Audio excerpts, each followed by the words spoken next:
How's it going, everybody?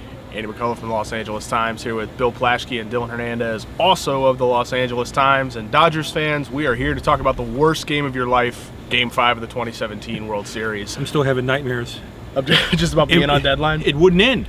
The game wouldn't end, and then when it ended badly. Yeah. So you think you had it bad? Well, Bill had to write a front page column about what happened in the game, and I don't know if you guys remember, but the score wasn't decided until the very end. In fact, my column was due 1 minute before the game ended.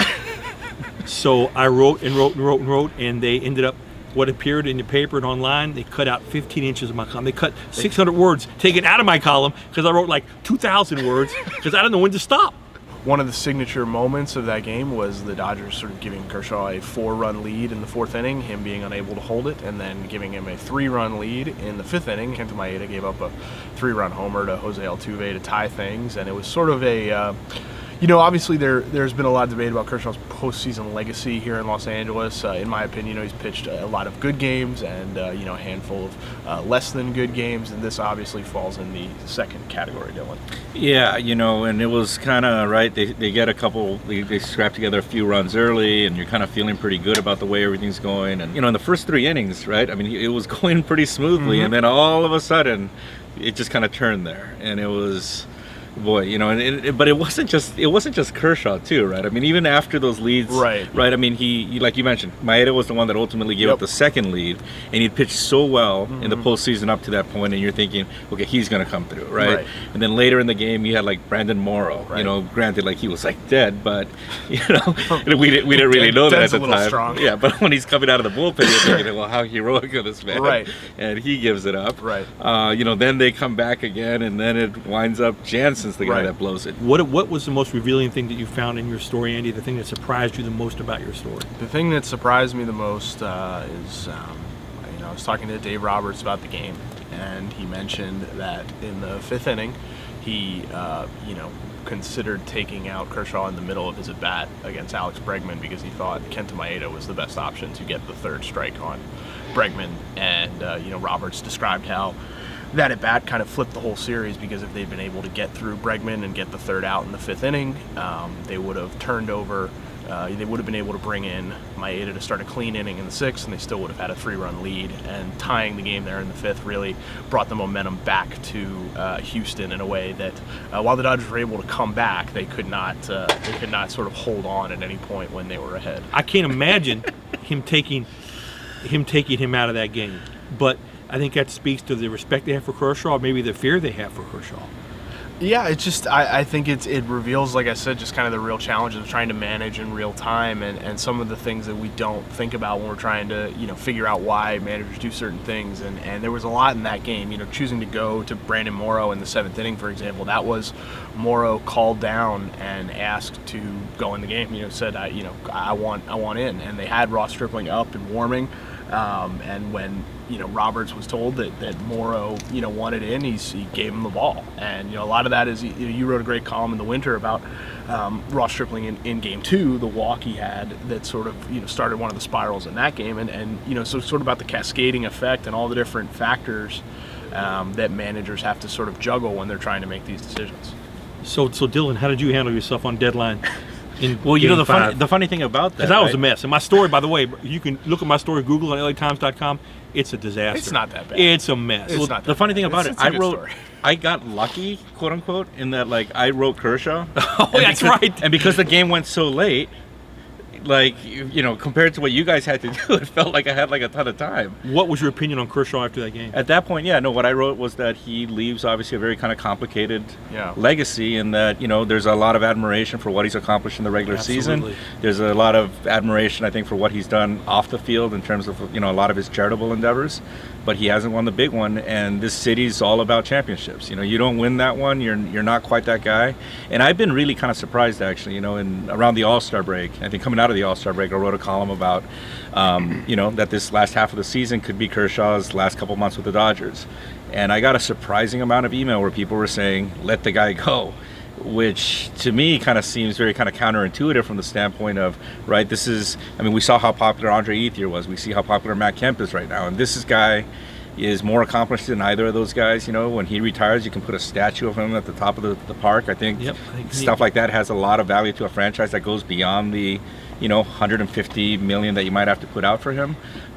Yet, you know, a lot of the fans, I think, still, again, you know, probably the Lakers spoiled a lot of people in the city, and that, right, they felt championships were just something that could just be easily won, and Kershaw hasn't won it, and I think a lot of people kind of hold that against him still. Wendy, let me ask you, do you think Game 5, it obviously changed the series in terms of the winning and losing.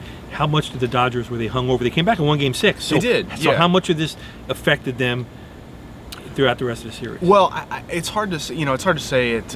You know, they had a big hangover because they did win Game 6. But you know, when they're at that moment about to go up 3-2, I mean, just if they win Game 5, they're almost certainly winning the World Series. Yes, it's very hard to imagine. So there's no doubt in anybody's mind here. They win Game 5, they're World Series. I believe so. Yeah. I mean, you know, you could make the same argument about Game 2 as well. But you know, I feel like coming home to Dodger Stadium, you know, they had.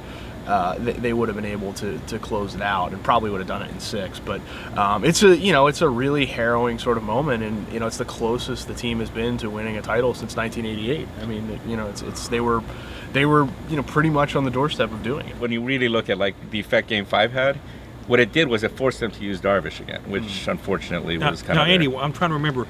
Was there anybody in this town who wrote that they should get Darvish? They had to get Darvish. I don't remember. There he is. Can you defend that? And do you believe Darvish is the biggest villain? Who's the biggest villain of the World Series? Do you believe it's you, Darvish? Ooh. Yeah, I guess it has to be. You know, that's why they got him. You know, and he's. You know, and actually he was, and I think he understands that, right? He came back earlier this year here. He was injured, but great column by.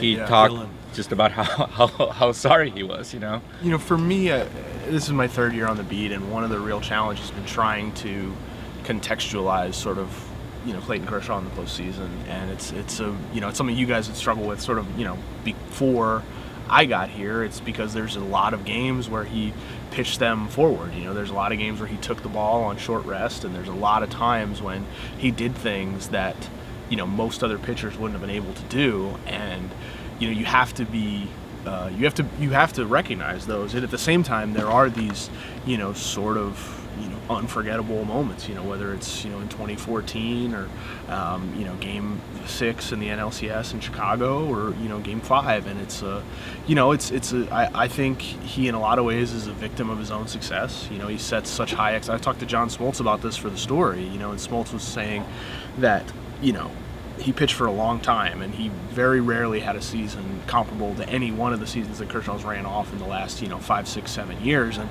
when you pitch a postseason game, every single regular season game, it's a real challenge to get up to a further level in the postseason. And so I think, you know, fans, the reason they love Andre Ethier, they love Matt Kemp, is because they never expected them to be Superman.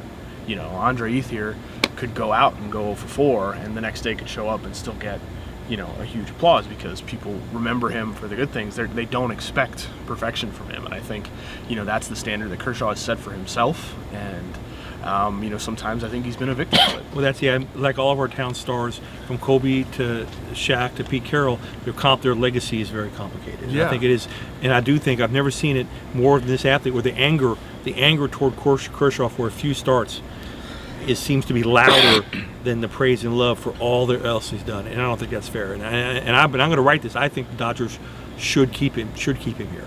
They've had how many Hall of Famers do you think have started in Los Angeles? In even Dodger I know uniform? the answer because you told me, but I was surprised when I heard the answer. 60 years they've had one Hall of Famer who's worn only a Los Angeles Dodger uniform. We started out. That was Don Sutton. They've gotten rid of Piazza. They got rid of Pedro Martinez. They got rid of Adrian Beltre. And Koufax and Drivestone, all those guys were in Brooklyn uniforms. Yeah. This is a chance to keep a legacy home. It's a chance to have a Kobe Bryant contract.